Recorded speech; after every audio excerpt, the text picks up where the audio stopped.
तो दोस्तों आज हो गया 20 जून 2020। बिहार समेत देश दुनिया की बड़ी खबर लेके आया सिर्फ आपके लिए। चलिए फटाफट खबर शुरू करते हैं। उससे पहले चैनल को सब्सक्राइब अब तक नहीं किया तो फटाफट चैनल को सब्सक्राइब कर ले ताकि इसी तरह की खबर रोज़ मिल सके। चलिए शुरू करते हैं आज की पहली बड़ी खबर। आज की पहली बड़ी खबर, पीएम मोदी के सर्वदलीय मीटिंग में नहीं बुलाने से भड़क उठे असदुद्दीन ओवैसी, कह दी है बड़ी बात। आपको बता दें कि प्रधानमंत्री नरेंद्र मोदी ने शुक्रवार शाम को सर्वदलीय बैठक बुलाई। इस बैठक का न्योता न मिलने से ऑल इंडिया मजलिस इत्तेहादुल मुस्लिमीन के प्रमुख असदुद्दीन ओवैसी काफ़ी ज़्यादा गुस्सा हो गए। सर्वदलीय बैठक में शामिल न किए जाने से नाराज असदुद्दीन ओवैसी ने पीएम मोदी को खत लिखा है।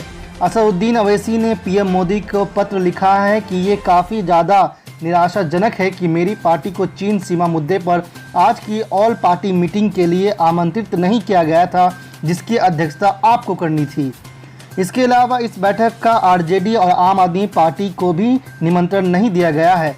सर्वदलीय बैठक में न बुलाए जाने को लेकर दिल्ली सीएम अरविंद केजरीवाल ने कहा, हम देश और हमारे सुरक्षा बलों के साथ खड़े हैं। हम चाहते हैं कि चीन के खिलाफ कड़ी कार्रवाई होनी चाहिए। वहीं आरजेडी नेता तेजस्वी यादव ने बैठक में न बुलाए जाने पर नाराजगी जाहिर करते हुए एक ट्वीट में लिखा है कि हम रक्षा मंत्री राजनाथ सिंह से इसका कारण जानना चाहते हैं। गलवान मुद्दे पर सर्वदलीय बैठक है, इसके बावजूद सर्वदलीय बैठक का राजद को न्योता नहीं मिला। आज की दूसरी बड़ी खबर, कल रात चंपानगर मदनी चौक पर गलवान घाटी में शहीद हुए 20 वीर जवानों को ऑल इंडिया मजलिस इत्तेहादुल मुस्लिमीन भागलपुर द्वारा श्रद्धांजलि दी गई और चीन का झंडा जलाया गया और सरकार से बदला लेने की मांग की गई।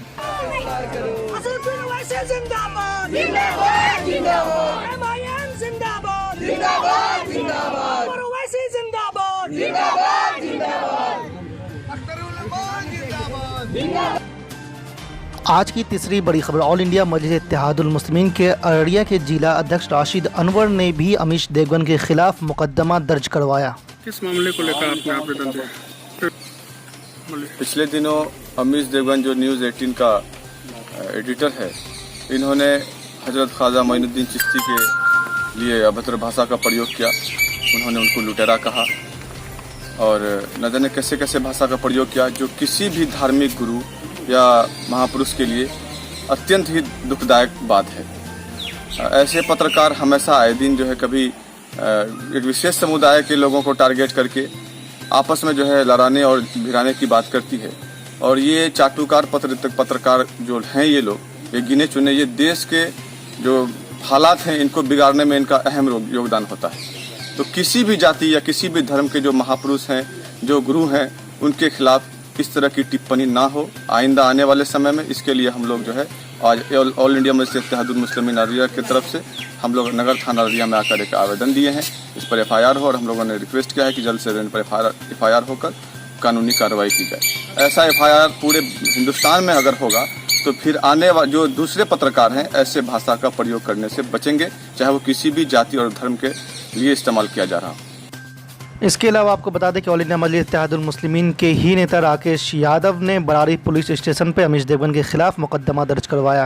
आवेदन न्यूज़ 18 जो है, न्यूज़ 18 का एंकर देवगन जो है, उन्होंने ख्वाजा नवाज को जो है, जिसमें हम लोग माथा जाके टेकते हैं, हिंदू मुस्लिम सिख ईसाई सब जाके वहाँ माथा टेकते हैं, उसके बारे में अभद्र टिप्पणी किया है कि वो आतंकवाद है, वो ऐसा था, वो ऐसा था। ये हम लोग बर्दाश्त नहीं करेंगे।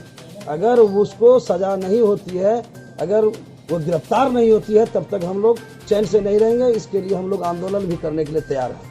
कौन थाना में आवेदन दिया? अभी मैं बराड़ी थाना में ये आवेदन दिया हूँ थाना प्रभारी अध्यक्ष को, और जो है इस पर देखते हैं क्या कार्रवाई होती है।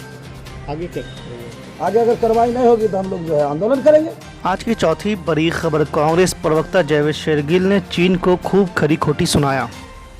कोरोना की महामारी में भी चीन ने अपनी दूसरे देशों की जमीन हड़पने वाली दुकानदारी बंद नहीं की। हमारे देश के निहत्थे सिपाहियों पर वार कर चीन ने अपनी बुजदली का परिचय दिया है, अपनी हड़प नीति का विकृत चेहरा दिखाया है। पर शायद चीन हिंदुस्तान का इतिहास नहीं जानता। यहाँ कहा जाता है 1.25 लाख से एक लड़ाऊं तब गोविंद सिंह नाम कहलाऊं। हिंदुस्तान का एक एक सिपाही 1.25 लाख के बराबर है। आज हमारी सेना के शौर्य और पराक्रम के सामने साम्राज्यवादी चीन के नापाक इरादे कभी सफल नहीं होंगे। आज हम जो हाथ जोड़ के नमन करते हैं, मत समझो कमजोर है हम, उठाओ कथाएं इतिहास की तो छाए हुए हर और हैं हम। आज विश्व जानता है हिंदुस्तान बुद्ध में तो जरूर विश्वास रखता है, पर युद्ध से घबराता नहीं। आज इस तिरंगे की आन बान और शान में भारतीय राष्ट्रीय कांग्रेस अपनी देश की सरकार और देश की सेना के साथ कंधे से कंधा मिला खड़ी है। आज 135 करोड़ देशवासी इस देश की सेना के साथ खड़े हैं और तभी आज चीन की आंखों में गड़े हैं। तो चीन को हमारी अच्छाई को हमारी कमजोरी या बेड़ियां नहीं समझना चाहिए और जल्द से जल्द अपना बोरिया बिस्तरा उठा हिंदुस्तान की सरोजमीन से सरहद से चलते बनना चाहिए। जय हिंद। आज की पांचवी बड़ी खबर। वास्तविक नियंत्रण रेखा पर भारत और चीन के सेना के बीच हुई हिंसक झड़प के बाद बने हालात पर प्रधानमंत्री नरेंद्र मोदी ने आज सर्वदलीय बैठक बुलाई। इस बैठक में 5 से अधिक सांसदों वाली पार्टी को आमंत्रित किया गया। आपको बता दें कि पूर्वी लद्दाख के गलवान घाटी में हुई हिंसक झड़प में भारत के 20 सैनिक शहीद हो गए थे। इसके बाद चीन को लेकर पूरे देश में आक्रोश का माहौल है। पीएम नरेंद्र मोदी ने बुलाई सर्वदलीय बैठक में आम आदमी पार्टी को नहीं बुलाए जाने पर आपके राज्यसभा सांसद संजय सिंह ने नाराज़गी जाहिर की है। संजय सिंह ने कहा कि ऐसे समय में एकजुट रहते हुए आगे बढ़ने की ज़रूरत थी। आपको बता दें कि पीएम मोदी ने आज के हुए बैठक में कहा कि लद्दाख में हमारे 20 सैनिक शहीद हुए, लेकिन भारत माता की तरफ जो आंख दिखाया उसे सबक सिखा दिए। चीन ने जो किया उससे देश आहत है। हमारी सेना देश की रक्षा के लिए कोई कसर नहीं छोड़ रही है।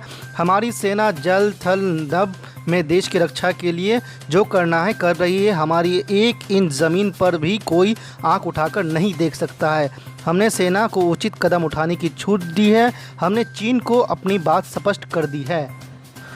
आज की छठी बड़ी खबर। चीन तनाव पर सर्वदलीय बैठक में बोले उद्धव ठाकरे, भारत मजबूर नहीं मजबूत है, आंखें निकालकर हाथ में दे सकती है हमारी सरकार। जी आपको बता दें कि लद्दाख सीमा पर चीन से तनाव को लेकर बुलाई गई सर्वदलीय बैठक में शिवसेना प्रमुख और महाराष्ट्र के मुख्यमंत्री उद्धव ठाकरे ने कहा कि हम सब एक हैं और पीएम नरेंद्र मोदी और सेना के साथ हैं।